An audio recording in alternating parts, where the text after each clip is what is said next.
Tesla is constantly looking to make new factories world over. They have just recently asked the Indian government permission to build a factory in India. Now they're working on a major factory in Spain. The Elon Musk led manufacturers and talked with the leaders of the regional government of Valencia to make an automotive investment. According to sources closest to the discussion, the spokesperson for Valencia regional government confirmed it has held meetings and conversation with a large automotive investment with undisclosed company, declining to give more details because of the confidentiality of the negotiation. But then a separate source confirmed that it is none other than Tesla. Spanish business newspaper Cinco Dias cited sources close that investments would be of a car factory and the total amount invested will be around $4.5 billion or euro, sorry.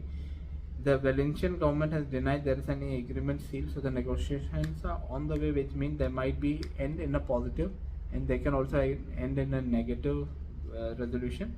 On the other hand, Spanish Prime Minister Pedro issued a tweet saying the time is now, let's get it right, come and see, we welcome investors into Spain.